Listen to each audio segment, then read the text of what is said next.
नमः शिवाय।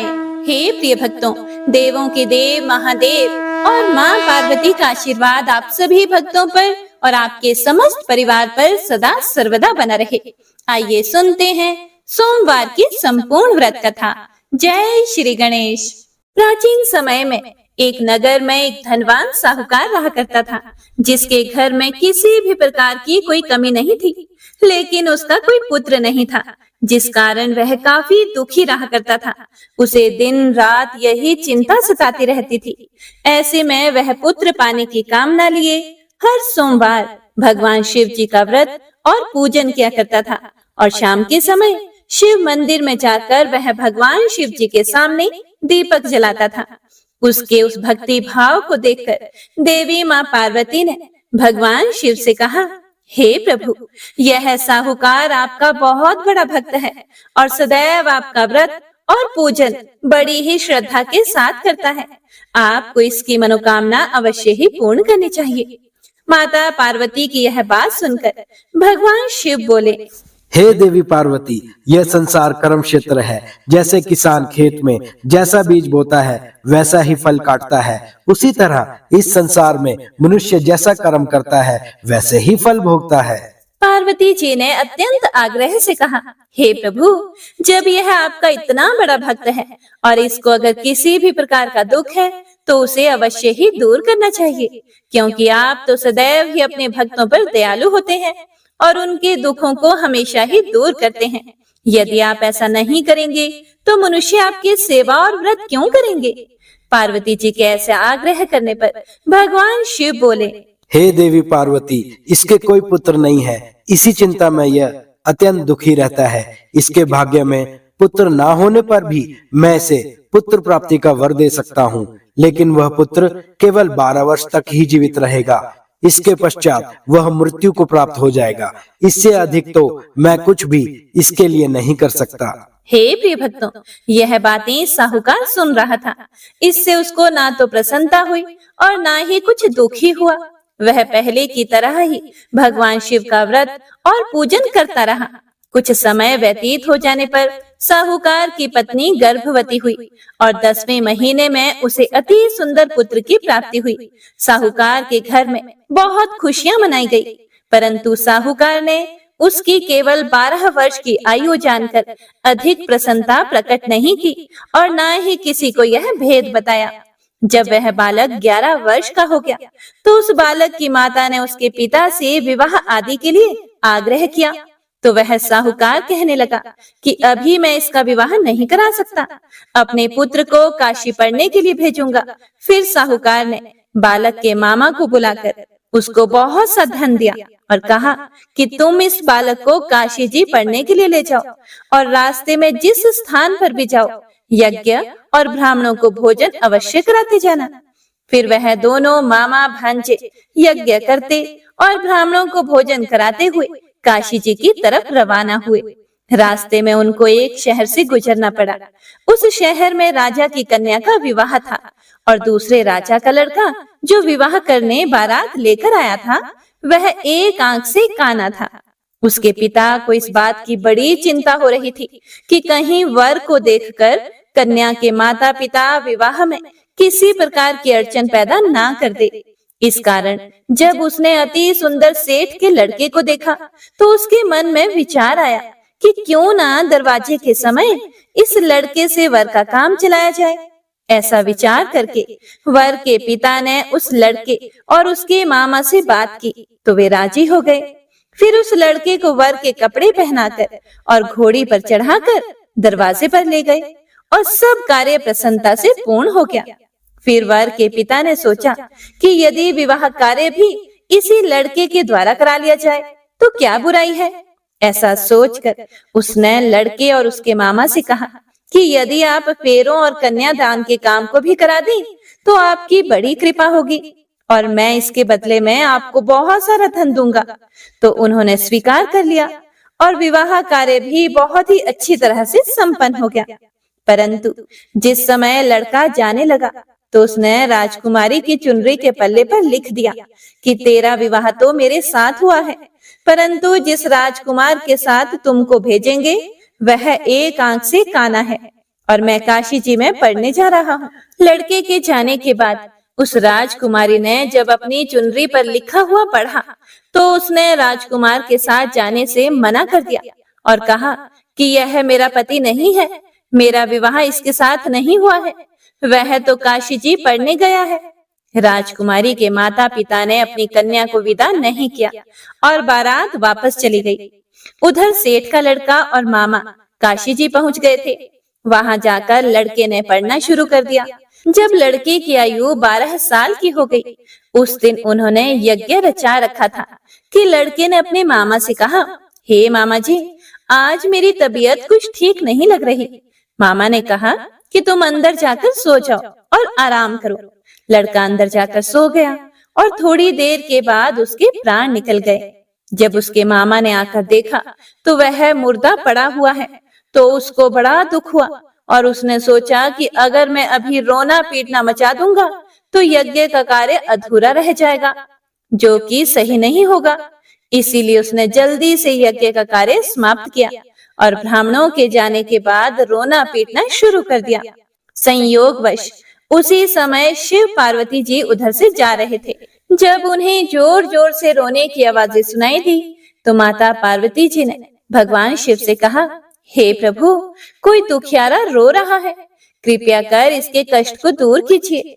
जब शिव पार्वती ने पास जाकर देखा तो वहां एक लड़का मुर्दा पड़ा हुआ था।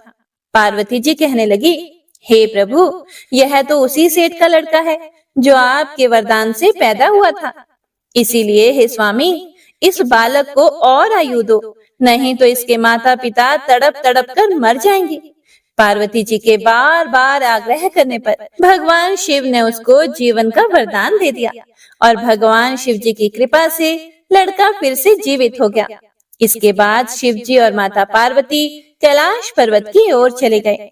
इसके बाद वह लड़का और उसका मामा उसी प्रकार यज्ञ करते और ब्राह्मणों को भोजन कराते अपने घर की ओर वापस चल पड़े।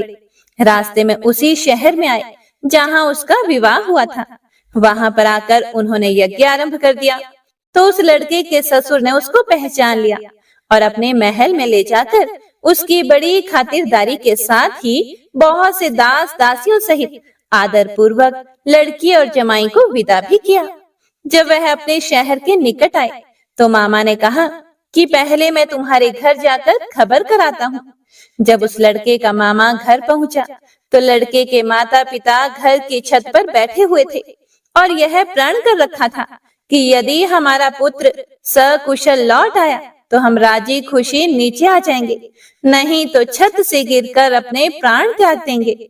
इतने में उस लड़के के मामा ने आकर यह समाचार दिया कि आपका पुत्र वापस आ गया है, तो उनको विश्वास नहीं आया।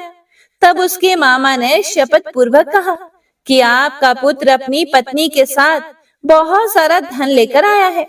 तो सेठ ने आनंद के साथ उसका स्वागत किया और बड़ी प्रसन्नता के साथ रहने लगे। हे प्रिय भक्तों, ऐसा माना जाता है कि इसी प्रकार से जो कोई भी मनुष्य सोमवार के व्रत को धारण करता है अथवा इस कथा को पढ़ता या सुनता है, भगवान भोलेनाथ और माता पार्वती उसके सभी दुखों को दूर करके उसकी समस्त मनोकामनाओं को पूर्ण करते हैं। तो सभी भक्तजन एक बार प्रेम से बोलिए, शिव शिवा की जय, हर हर महादेव। हे प्रिय भक्तों, अब बड़ी ही श्रद्धा और भक्ति भाव से आइए सुनते हैं सोमवार व्रत की दूसरी कथा। एक बार भगवान भोलेनाथ और माता पार्वती जी मृत्यु लोक घूमने की इच्छा से मृत्यु लोक में आए। यहाँ माता पार्वती व भगवान शंकर जी मृत्यु लोक में घूमते घूमते विदर्भ देशांतर्गत अमरावती नामक नगरी में पहुँचे, जो कि बहुत ही सुंदर थी। यहाँ उन्होंने देखा कि अमरावती नगरी अमरपुरी के दृश्य सभी प्रकार के सुखों से परिपूर्ण थी। उस नगरी में राजा द्वारा बनवाया हुआ बहुत सुंदर भगवान भोलेनाथ जी का मंदिर भी था। उस मंदिर में भगवान भोलेनाथ जी और माता पार्वती निवास करने लगे। एक दिन माता पार्वती जी ने भगवान शिव से कहा, हे प्रभु, आज तो हम और आप दोनों चौसर पासा खेलेंगे। शंकर जी ने माता पार्वती जी की बात मान ली और चौसर खेलने लगे। उसी समय मंदिर का पुजारी ब्राह्मण मंदिर में पूजा करने के लिए आया हुआ था। माता ने ब्राह्मण को देखकर एक प्रश्न किया, तो पुजारी जी बताओ कि इस बाजी में दोनों में से किसकी जीत होगी और किसकी हार होगी। ब्राह्मण ने बिना सोचे समझे कहा कि भगवान भोलेनाथ ही जीतेंगे। कुछ समय के बाद बाजी समाप्त हुई और माता पार्वती जी की विजय हो गई। माता पार्वती को ब्राह्मण के झूठ बोलने पर क्रोध आया और कोढ़ी होने का श्राप दे दिया। भगवान शंकर जी के बहुत समझाने के बाद भी माता नहीं मानी और वे दोनों वहां से चले गए। कुछ समय के बाद उस ब्राह्मण पुजारी को कोढ़ होने लगा और धीरे धीरे उसके सारे शरीर में कोढ़ हो गए। ऐसे में वह बहुत ही परेशान और दुखी रहने लगा। इस तरह कई दिन बीत गए। फिर एक दिन देवलोक की अप्सराएं शिव जी की पूजा करने उसी मंदिर में आई। अप्सराओं ने उस पुजारी के कष्ट को देखकर बड़े दया भाव से उसके रोगी होने का कारण पूछा। तब पुजारी जी ने अपनी आप बीती सभी बातें निसंकोच होकर उन अप्सराओं को बता दी। यह सुनकर वो अप्सराएं बोली कि हे ब्राह्मण देव, तुम दुखी मत हो। भगवान भोलेनाथ जी आपके सभी कष्टों को दूर कर देंगे, परंतु तुम्हें श्रेष्ठ 16 सोमवार के व्रत पूरे विधि विधान और भक्ति भाव से पूरे 16 व्रत करने होंगे और 17वें सोमवार के दिन पाव से पवित्र गेहूं के आटे की बाटी बनाएं। उसके बाद घी और गुड़ मिलाकर चूरमा बनाकर भगवान भोलेनाथ जी को प्रसाद चढ़ाना और बाकी के प्रसाद को मंदिर में उपस्थित भक्तों को बांट देना। ऐसा करने से आपकी सभी मनोकामनाएं पूर्ण होंगी। हे प्रिय भक्तों, ऐसा कहकर अप्सराएं देवलोक को चली गई। ब्राह्मण भी यथाविधि 16 सोमवार व्रत करने लगा। ऐसे में भगवान भोलेनाथ की कृपा से धीरे धीरे ब्राह्मण पुजारी कोढ़ से मुक्त होने लगा और कुछ समय के बाद भगवान शंकर जी और माता पार्वती जी फिर से उसी मंदिर में पधारे। तब माता ने उस ब्राह्मण को रोग मुक्त होने का कारण पूछा, तो ब्राह्मण ने माता को 16 सोमवार के व्रत के बारे में विस्तार से बताया। ब्राह्मण की बात सुनकर माता पार्वती जी बड़ी प्रसन्न हुई और पुजारी से 16 सोमवार के व्रत की विधि पूछी। उसी दिन से माता पार्वती जी भी 16 सोमवार व्रत करने लगी और लगातार 16 व्रत किया। ऐसे में उनकी मनोकामनाएं पूरी हुई। उनके रूठे हुए पुत्र स्वामी कार्तिकेय जी स्वयं ही माता की आज्ञाकारी हो गए। फिर एक दिन कार्तिकेय जी को अपना विचार परिवर्तन होने का रहस्य जानने की इच्छा हुई और वह अपनी माता के पास गए और बोले कि हे माता, आपने ऐसा क्या उपाय किया जिससे मेरा मन आपकी ओर आकर्षित हो गया। तब माता पार्वती जी ने उसे 16 सोमवार व्रत कथा सुनाई। तब कार्तिकेय जी ने अपनी माता से कहा कि इस व्रत को मैं भी करूंगा, क्योंकि मेरा प्रिय मित्र ब्राह्मण दुखी दिल से परदेश गया है। हमें उससे मिलने की बहुत इच्छा होती है। फिर कार्तिकेय जी ने भी 16 सोमवार के व्रत पूरे विधि विधान से किए और उनकी भी इच्छा पूर्ण हो गई। उन्हें अपना प्रिय मित्र मिल गया। तब उसके मित्र ने इस आकस्मिक मिलन का भेद कार्तिकेय जी से पूछा। तो कार्तिकेय जी बोले, हे मित्र, हमने तुम्हारे मिलने की इच्छा करके 16 सोमवार के व्रत किए थे। अब तो उस ब्राह्मण मित्र को भी अपने विवाह की बड़ी इच्छा हुई और वह भी 16 सोमवार व्रत पूरे विधि विधान से करने लगा। एक दिन वह किसी काम से विदेश गया और वहां के राजा ने अपनी पुत्री का स्वयंवर रखा था। उस राजा ने राजकुमारी के विवाह के लिए यह शर्त रखी थी कि जिस राजकुमार के गले में सब प्रकार से श्रृंगारित हथिनी माला डालेगी, मैं उसी के साथ अपनी बेटी का विवाह करूंगा। भगवान शिव जी की कृपा से ब्राह्मण भी उस स्वयंवर को देखने के लिए एक और बैठा हुआ था। उसी समय हथिनी वहां पर आई और उस ब्राह्मण के गले में जयमाला डाल दी। इस तरह राजा की प्रतिज्ञा के अनुसार बड़ी धूमधाम के साथ अपनी पुत्री का विवाह उस ब्राह्मण के साथ पूरे विधि विधान से कर दिया और उसे बहुत सारा धन देकर सम्मान पूर्वक संतुष्ट किया और वो दोनों सुख पूर्वक रहने लगे। एक दिन उस राजकुमारी ने अपने पति से पूछा कि हे प्राणनाथ, आपने ऐसा कौन सा पुण्य किया है जो हथिनी ने सभी राजकुमारों को छोड़कर आपके गले में जयमाला डाली। तब ब्राह्मण बोला, हे प्राण प्रिय, मैंने अपने मित्र कार्तिकेय जी के कथनानुसार 16 सोमवार का व्रत किया था, जिसके प्रभाव से मुझे तुम जैसी रूपवान पत्नी मिली है। इस व्रत की महिमा सुनकर राजकन्या को बड़ा आश्चर्य हुआ और वह भी पुत्र कामना के लिए 16 सोमवार व्रत करने लगी और भगवान भोलेनाथ से पुत्र कामना की प्राप्ति करने लगी। शिव जी की कृपा से कुछ समय के बाद उसके गर्भ से एक अति सुंदर, सुशील, धर्मात्मा और विद्वान पुत्र हुआ। वह ब्राह्मण और उसकी पत्नी दोनों उस पुत्र को पाकर बहुत ही प्रसन्न हुए और उसका लालन पालन भली प्रकार से करने लगे। जब वह लड़का बड़ा हुआ और समझदार हुआ तो एक दिन अपनी माता से प्रश्न किया कि हे माता, आपने ऐसा कौन सा पुण्य किया जो आपको मेरे जैसे पुत्र की प्राप्ति हुई? पुत्र की बात सुनकर उस राजकुमारी ने अपने द्वारा किए गए 16 सोमवार व्रत की कथा और पूरे नियमों के बारे में उसे बताया। उस लड़के ने इस व्रत को सब तरह से मनोरथ पूर्ण करने वाला सुनकर उसके मन में राज्याधिकार के पाने की इच्छा हुई। उस लड़के ने उसी दिन भगवान शिव जी को प्रसन्न करने के लिए 16 सोमवार के व्रत पूरे नियमों से करने लगा। एक दिन दूसरे देश के राजा के दूत ने आकर उसको उनकी राजकुमारी के लिए चुना और उसे अपने साथ ले आए और राजा ने अपनी राजकुमारी का विवाह उसके साथ कर दिया। धीरे धीरे राजा बूढ़ा हो गया और उसके लिए राजकाज संभालना मुश्किल हो गया। उसने अपने दामाद का राज्य तिलक कर दिया और वहां का राजा घोषित कर दिया।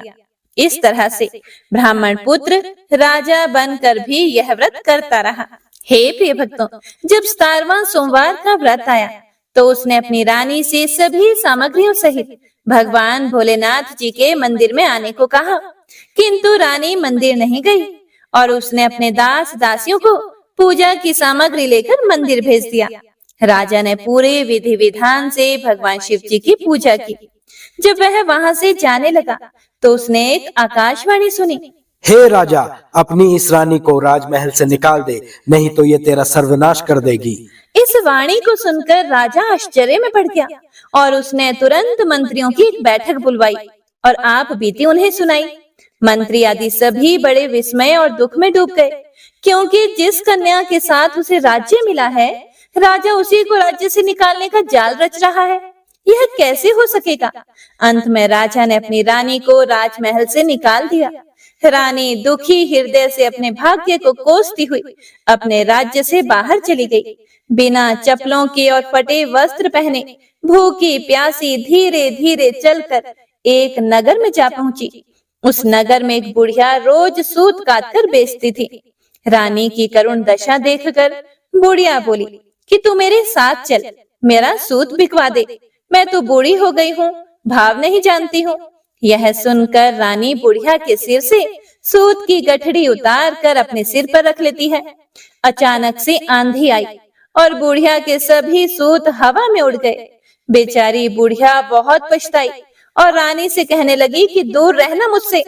अब रानी एक तेली के घर गई और काम मांगने लगी कि अचानक से उस तेली के सभी मटके शिव जी के प्रकोप से चटक गए। ऐसी दशा देखकर उस तेली ने रानी को अपने घर से निकाल दिया। इस प्रकार रानी अत्यंत दुख पाती हुई एक नदी के तट पर गई तो देखा कि नदी अचानक सूख गई। उसके बाद रानी एक वन में गई। वहां जाकर उसने एक सरोवर देखा और वह पानी पीने के लिए सरोवर की सीढ़ी उतरी और पानी पीने के लिए जैसे ही अपने हाथों को आगे बढ़ाया तो देखा कि सरोवर का पानी नील कमल के सदृश जल असंख्य कीड़ों में गंदा हो गया। रानी ने अपने भाग्य का दोषारोपण करते हुए उस सरोवर का जल पीकर अपनी प्यास बुझाई।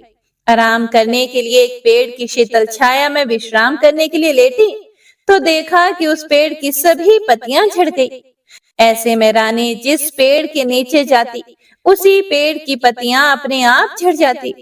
वन, सरोवर और पेड़ों की ऐसी दशा देखकर गाय चराते हुए ग्वालों ने अपने गोसाई जी अर्थात अपने स्वामी जी से सभी बातें बता दी। गोसाई जी के आदेश के अनुसार ग्वाले रानी को पकड़कर गोसाई जी के पास ले आए। रानी की मुख कांति और शरीर शोभा देखकर गोसाई जी जान गए कि यह कोई विधि की गति की मारी कुलीन अबला है। ऐसा सोचकर गुसाई जी ने रानी से कहा कि हे पुत्री, मैं तुमको अपनी पुत्री के समान रखूंगा। तुम मेरे आश्रम में ही रहो और मैं तुम्हें किसी प्रकार का भी कष्ट नहीं होने दूंगा। गुसाई जी के ऐसे वचन सुनकर रानी को थोड़ी धीरज मिली और वह आश्रम में ही निवास करने लगी। आश्रम में रानी खाना बनाती तो उसके खाने में कीड़े पड़ जाते और जब वह पानी भर के लाती तो उसमें भी कीड़े ही कीड़े हो जाते। अब तो गुसाई जी भी बहुत दुखी हो गए और रानी से बोले कि हे पुत्री, तेरे पर कौन से देवता का कोप है जिससे तेरी ऐसी दशा हुई है? गुसाई जी की बात सुनकर रानी ने कहा कि अपने पति के साथ भगवान शिव जी की पूजा करने नहीं जाने की पूरी कथा सुनाई। रानी की बात सुनकर गुसाई जी ने उसे इस कोप से मुक्त होने के लिए 16 सोमवार व्रत की कथा पूरे विधि विधान से करने को कहा। गुसाई जी की बात सुनकर वह प्रत्येक सोमवार का व्रत पूरे नियमों से करने लगी। जब रानी के पूरे 16 व्रत हो गए और जब उसने 17वें सोमवार का व्रत किया तो रोज की तरह भगवान भोलेनाथ जी की पूजा कर रही थी, तो भगवान शिव जी के प्रभाव से राजा के मन में अपनी रानी का विचार उत्पन्न हुआ और सोचा कि मेरी रानी को गए हुए बहुत समय बीत गया है, ना जाने कहां कहां भटकती होगी, मुझे उसे ढूंढना चाहिए। हे प्रिय भक्तों, राजा ने यह सोचकर अपनी रानी की तलाश में चारों दिशाओं में अपने सैनिकों को भेजा। सैनिक अपनी रानी को ढूंढते हुए गुसाई जी के आश्रम में आ पहुंचे। सैनिक अपनी रानी को वहां पाकर पुजारी जी से अपनी रानी को साथ भेजने के लिए कहने लगे, किंतु गुसाई जी ने मना कर दिया और सैनिक चुपचाप लौट गए। राजा को सभी बातें बताई। तब राजा स्वयं रानी को लेने गुसाई जी के आश्रम में आए और पुजारी जी से प्रार्थना करते हुए बोले, हे महाराज, जो देवी आपके आश्रम में रहती है वह मेरी पत्नी है। शिव जी के कोप से मैंने इसका त्याग कर दिया था। अब इस पर से भगवान शिव जी का कोप शांत हो गया है, इसीलिए मैं इसे लेने के लिए आया हूँ। आपकी आज्ञा हो तो मैं इसे ले जा सकता हूँ। गुसाई जी ने राजा के वचनों को सत्य समझकर रानी को राजा के साथ जाने की आज्ञा दे दी। गुसाई जी की आज्ञा पाकर रानी अपने पति के साथ अपने राज्य के लिए चल दी। रानी के आने की खबर पाकर राज्य के निवासी अनेक प्रकार के बाजे बजाने लगे। नगर के दरवाजे पर तोरण बंधनवारों से विविध विधि से नगर को सजाया। नगर में घर घर में मंगलगान होने लगे। पंडितों ने विविध वेद मंत्रों का उच्चारण करके अपनी रानी का स्वागत किया। इस प्रकार रानी ने अपनी राजधानी में फिर से प्रवेश किया। राजा ने अपनी रानी के आने की खुशी में ब्राह्मणों को अनेक प्रकार के दान आदि देकर संतुष्ट किया। याचकों को धन धान्य दिया और पूरी नगरी में जगह जगह सदा व्रत खुलवाए, जहां भूखों और गरीबों को खाने को मिला। इस प्रकार राजा रानी भगवान भोलेनाथ जी की कृपा से सभी प्रकार के सुख भोगते हुए और 16 सोमवार व्रत की कथा करते रहे। अंत समय में अनेक प्रकार के सुख भोगते हुए वे शिवपुरी को पधारे। इसी कारण कहते हैं कि जो भी मनुष्य भगवान भोलेनाथ जी की भक्ति मन वचन कर्म द्वारा 16 सोमवार के व्रत पूरे विधि विधान से करेगा, वह इस मृत्यु लोक से समस्त सुख को भोग कर अंत में भगवान के चरणों में शिवपुरी को प्राप्त होगा और इस व्रत के करने से सबके मनोरथ भी पूर्ण होंगे। तो सभी प्रेम से बोलिए, भगवान शिव शिवा की जय। ओम नमः शिवाय। हे प्रिय भक्तों, तो आइए अब शिव पुराण में वर्णित पुण्यमयी कथा को सुनते हैं। वाशकल नामक गांव में बिंदुक नाम का एक ब्राह्मण रहता था। वह धर्मी दुरात्मा एवं महापापी था। उसकी पत्नी बहुत सुंदर थी। उसका नाम चंचुला था। वह सदा उत्तम धर्म का पालन करती थी, परंतु बिंदुक वैश्यागामी था। इस तरह कुकर्म करते हुए बहुत समय व्यतीत हो गया। उसकी पत्नी काम से पीड़ित होने पर भी स्वधर्म नाश के भय से क्लेश सहकर भी काफी समय तक धर्म भ्रष्ट नहीं हुई, परंतु आगे चलकर वह भी अपने दुराचारी पति के आचरण से प्रभावित होकर दुराचारिणी और अपने धर्म से विमुख हो गई। इस तरह दुराचार में डूबे हुए उन पति पत्नी का बहुत सा समय व्यर्थ बीत गया। वैश्यागामी दूषित बुद्धि वाला वह दुष्ट ब्राह्मण बिंदुक समयानुसार मृत्यु को प्राप्त हो गया और नरक में चला गया। बहुत दिनों तक नरक के दुखों को भोग कर वह मूढ़ बुद्धि पापी विंध्य पर्वत पर भयंकर पिशाच हुआ। और इधर उस दुराचारी बिंदुक के मर जाने पर वह चंचुला नामक स्त्री बहुत समय तक पुत्रों के साथ अपने घर में रहती रही। पति की मृत्यु के बाद वह भी अपने धर्म से गिरकर पर पुरुषों का संग करने लगी थी। सतियां विपत्ति में भी अपने धर्म का पालन करना नहीं छोड़ती। यही तो तप है। तप कठिन तो होता है, लेकिन इसका फल मीठा होता है। एक दिन दैव योग से किसी पुण्य पर्व के आने पर वह अपने भाई बंधुओं के साथ गोकर्ण क्षेत्र में गई। उसने तीर्थ के जल में स्नान किया एवं बंधु जनों के साथ यहाँ वहां घूमने लगी। घूमते घूमते वह एक देव मंदिर में गई। वहां उसने एक ब्राह्मण के मुख से भगवान शिव की परम पवित्र एवं मंगलकारी कथा सुनी। कथावाचक ब्राह्मण कह रहे थे कि जो स्त्रियां व्यभिचार करती हैं, वे मरने के बाद जब यमलोक जाती हैं, तब यमराज के दूत उन्हें तरह तरह से यंत्रणा देते हैं। वे उसके कामांगों को तप्त लोह दंडों से दागते हैं। तप्त लोह के पुरुष से उसका संसर्ग कराते हैं। ये सारे दंड इतनी वेदना देने वाले होते हैं कि जीव पुकार पुकार कर कहता है कि अब वह ऐसा नहीं करेगा, लेकिन यमदूत उसे नहीं छोड़ते। कर्मों का फल तो सभी को भोगना ही पड़ता है। देव, ऋषि, मनुष्य सभी इससे बंधे हुए हैं। हे प्रिय भक्तों, ब्राह्मण के मुख से यह वैराग्य बढ़ाने वाली कथा सुनकर चंचुला भय से व्याकुल हो गई।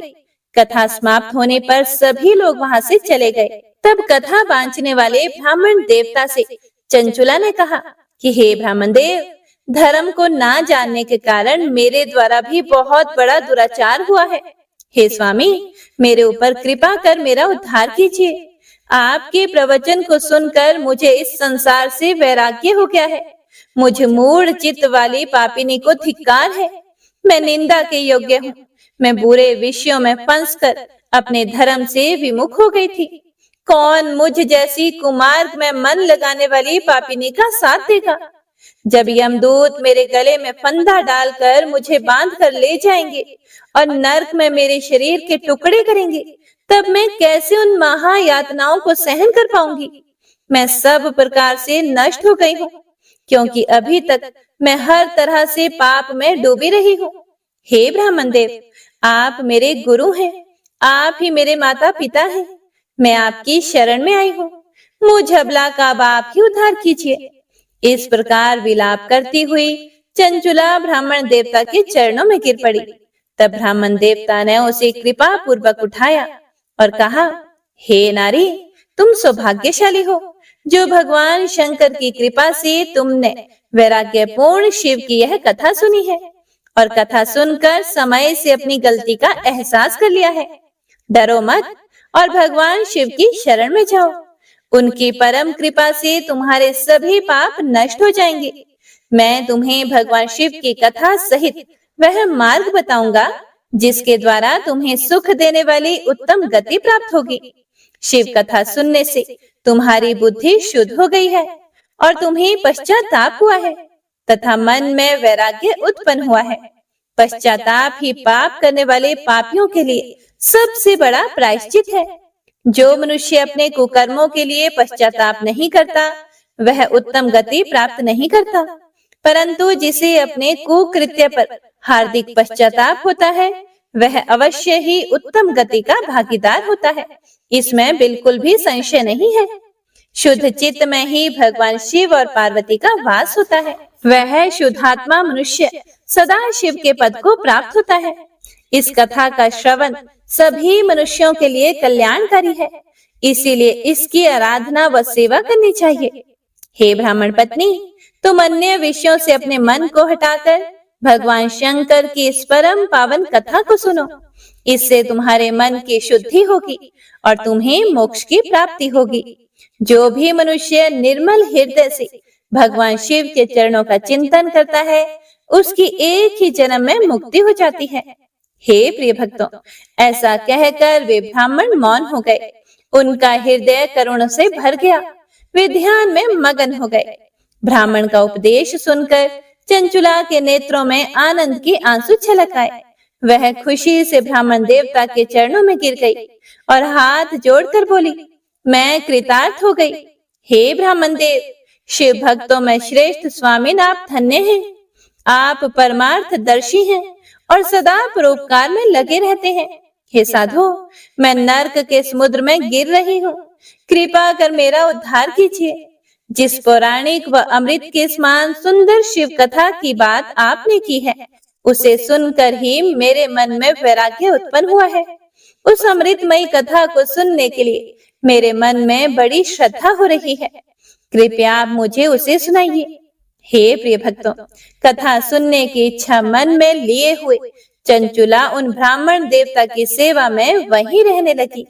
उस गोकर्ण नामक महाक्षेत्र में उन ब्राह्मण देवता के मुख से चंचुला शिव की भक्ति, ज्ञान और वैराग्य बढ़ाने वाली और मुक्ति देने वाली परम उत्तम कथा सुनकर कृतार्थ हो गई। उसका मन शुद्ध हो गया। वह अपने हृदय में शिव के सगुण रूप का चिंतन करने लगी। वह सदैव शिव के सच्चिदानंदमय स्वरूप का स्मरण करती थी। उसके बाद अपना समय पूर्ण होने पर चंचुला ने बिना किसी कष्ट के अपना शरीर त्याग दिया। उसे लेने के लिए एक दिव्य विमान वहां पहुंचा। यह विमान शोभा साधनों से सजा हुआ था एवं शिव गणों से सुशोभित था। चंचुला दिव्यांगना होकर विमान से शिवपुरी पहुंची। उसके सारे पाप धुल गए थे। वहां उसने सनातन देवता त्रिनेत्रधारी महादेव शिव को देखा। सभी देवता उनकी सेवा में भक्ति भाव से उपस्थित थे। उनकी अंग कांति करोड़ों सूर्यों के समान प्रकाशित हो रही थी। 5 मुख और हर मुख में 3-3 नेत्र थे। मस्तक पर अर्ध चंद्राकार मुकुट शोभायमान हो रहा था। कंठ में नील चिन्ह था। उनके साथ में देवी गौरी विराजमान थी, जो विद्युत पुंज के समान प्रकाशित हो रही थी। महादेव जी की कांति कपूर के समान गौर थी। उनके शरीर पर श्वेत वस्त्र थे तथा शरीर श्वेत भस्म से युक्त था। इस प्रकार भगवान शिव के परम उज्जवल रूप के दर्शन करके चंचुला बहुत प्रसन्न हुई। उसने भगवान शिव को बारंबार प्रणाम किया और हाथ जोड़कर प्रेम, आनंद और संतोष से युक्त होकर विनीत भाव से खड़ी हो गई। उसके नेत्रों से आनंद अश्रुओं की धारा बहने लगी। भगवान शंकर व भगवती गौरी उमा ने करुणा के साथ सौम्य दृष्टि से देखकर चंचुला को अपने पास बुलाया। गौरी उमा ने उसे प्रेम पूर्वक अपनी सखी बना लिया। चंचुला सुख पूर्वक भगवान शिव के धाम में उमा देवी की सखी के रूप में निवास करने लगी। हे प्रिय भक्तों, एक दिन चंचुला आनंद में मग्न उमा देवी के पास गई और दोनों हाथ जोड़कर उनकी स्तुति की। तब शंकर प्रिया भक्त वत्सला उमा देवी ने बड़े प्रेम से चंचुला से कहा, हे सखी चंचुला, मैं तुम्हारी स्तुति से प्रसन्न हूँ। बोलो, क्या वर मांगती हो? चंचुला बोली, हे गिरिराज कुमारी, मेरे पति बिंदुक इस समय कहाँ है?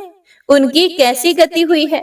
मुझे बताइए और कुछ ऐसा उपाय कीजिए ताकि हम फिर से मिल सकें। फिर गिरिजा बोली, हे पुत्री, तुम्हारा पति बिंदुक बड़ा पापी था। उसका अंत बड़ा भयानक हुआ। वैश्या का उपभोग करने के कारण वह मूर्ख नरक में अनेक वर्षों तक अनेक प्रकार के दुख भोग कर अब शेष पाप को भोगने के लिए विंध्य पर्वत पर पिशाच की योनि में रह रहा है। वह दुष्ट वहीं वायु पीकर रहता है और सब प्रकार के कष्ट सहता है। गौरी देवी की यह बात सुनकर चंचुला अत्यंत दुखी हो गई। फिर मन को किसी तरह स्थिर करती हुई दुखी हृदय से मां गौरी से उसने एक बार फिर पूछा, हे महादेवी, मुझ पर कृपा कीजिए और मेरे पापी पति का भी उद्धार कीजिए। कृपा करके मुझे वह उपाय बताइए जिससे मेरे पति को उत्तम गति प्राप्त हो सके। गौरी देवी ने कहा, यदि तुम्हारा पति बिंदुक भगवान शिव की पुण्यमयी उत्तम कथा सुने तो वह इस दुर्गति को पार करके उत्तम गति का भागी हो सकता है। अमृत के समान मधुर गौरी देवी का यह वचन सुनकर चंचुला ने दोनों हाथ जोड़कर मस्तक झुकाकर उन्हें बारंबार प्रणाम किया तथा प्रार्थना की कि मेरे पति को शिव की वह पुण्यमयी कथा सुनाने की व्यवस्था कीजिए। ब्राह्मण पत्नी चंचुला के बार बार प्रार्थना करने पर शिव प्रिया गौरी देवी ने भगवान की महिमा का गान करने वाले गंधर्वराज तुम्बुरो को बुलाकर कहा, हे तुम्बुरो, तुम्हारी भगवान शिव में प्रीति है। तुम मेरे मन की सभी बातें जानकर मेरे कार्यों को सिद्ध करते हो। तुम मेरी सखी के साथ विंध्य पर्वत पर जाओ। वहां एक महाघोर और भयंकर पिशाच रहता है। पूर्व जन्म में वह पिशाच बिंदुक नामक ब्राह्मण मेरी इस सखी चंचुला का पति था। वह वैश्यागामी हो गया था। उसने स्नान संध्या आदि नित्य कर्म छोड़ दिए थे। क्रोध के कारण उसकी बुद्धि भ्रष्ट हो गई थी। दुर्जनों से उसकी मित्रता तथा सज्जनों से द्वेष बढ़ गया था। वह अस्त्र शस्त्र से हिंसा करता, लोगों को सताता और उनके घरों में आग लगा देता था। पत्नी को त्याग कर दुष्ट लोगों से दोस्ती करके उन्हीं के संपर्क में रहता था। वह मृत्यु तक दुराचार में फंसा रहा। मृत्यु के बाद उसे पापियों के भोग स्थान यमपुरी ले जाया गया। वहां घोर नरकों को सहकर इस समय वह विंध्य पर्वत पर पिशाच बनकर रह रहा है और पापों का फल भोग रहा है। तुम उसके सामने परम पुण्यमयी पापों का नाश करने वाली शिव जी की दिव्य कथा का प्रवचन करो। इस कथा को सुनने से उसका हृदय सभी पापों से मुक्त होकर शुद्ध हो जाएगा और वह प्रेत योनि से मुक्त हो जाएगा। दुर्गति से मुक्त होने पर उस बिंदुक नामक पिशाच को विमान पर बिठाकर तुम भगवान शिव के पास ले आना। हे प्रिय भक्तों, माँ उमा का आदेश पाकर गंधर्वराज तुम्बुरो प्रसन्नता पूर्वक अपने भाग्य की सराहना करते हुए चंचुला को साथ लेकर विमान से पिशाच के निवास स्थान विंध्य पर्वत पर गया। वहां पहुंचकर उसने उस विकराल आकृति वाले पिशाच को देखा। उसका शरीर विशाल था, उसकी ठोड़ी बड़ी थी। वह कभी हंसता तो कभी रोता, कभी उछलता था।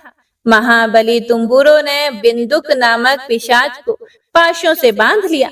उसके बाद तुम्बुरो ने शिव की कथा बांचने के लिए स्थान तलाश कर मंडप की रचना की और शीघ्र ही इस बात का पता लोगों को चल गया कि एक पिशाच के उद्धार हेतु देवी पार्वती की आज्ञा से तुम्बुरो शिव की अमृत कथा सुनाने विंध्य पर्वत पर आया है। उस कथा को सुनने के लोभ से बहुत से देव ऋषि वहां पहुंच गए। सभी को आदर पूर्वक स्थान दिया गया।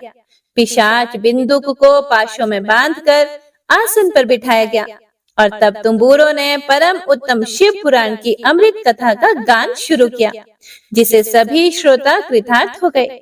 इस पुण्यमयी कथा को सुनकर पिशाच सभी पापों से मुक्त हो गया और उसने पिशाच शरीर का त्याग कर दिया और शीघ्र ही उसका रूप दिव्य हो गया। उसका शरीर गौर वर्ण का हो गया। शरीर पर श्वेत वस्त्र एवं पुरुषों के आभूषण आ गए। इस प्रकार दिव्य देहधारी होकर बिंदुक अपनी पत्नी चंचुला के साथ स्वयं भी भगवान शिव का गुणगान करने लगा। उसे इस दिव्य रूप में देखकर सभी को बहुत आश्चर्य हुआ। उसका मन परम आनंद से परिपूर्ण हो गया। सभी भगवान महेश्वर के अद्भुत चरित्र को सुनकर कृतार्थ होकर उनका यशोगान करते हुए अपने अपने धाम को चले गए। बिंदुक अपनी पत्नी चंचुला के साथ विमान में बैठकर शिवपुरी की ओर चल दिया। महेश्वर के गुणों का गान करता हुआ बिंदुक अपनी पत्नी चंचुला और तुम्बुरो के साथ शीघ्र ही शिव धाम पहुंच गया। भगवान शिव व देवी पार्वती ने उसे अपना पार्षद बना लिया। दोनों पति पत्नी सुख पूर्वक भगवान महेश्वर एवं देवी गौरी के श्री चरणों में अविचल निवास पाकर धन्य हो गए। तो सभी भक्तजन प्रेम से बोलिए, उमा महेश्वर भगवान की जय। हर हर महादेव। हे प्रिय भक्तों, तो यह थी आज की सोमवार की संपूर्ण व्रत कथा। भगवान भोलेनाथ आपकी सभी मनोकामनाओं को पूर्ण करें और अपना आशीर्वाद आप सभी भक्तों पर सदा सर्वदा बनाए रखें। तो मिलते हैं अगली कथा के साथ। तब तक के लिए हर हर महादेव।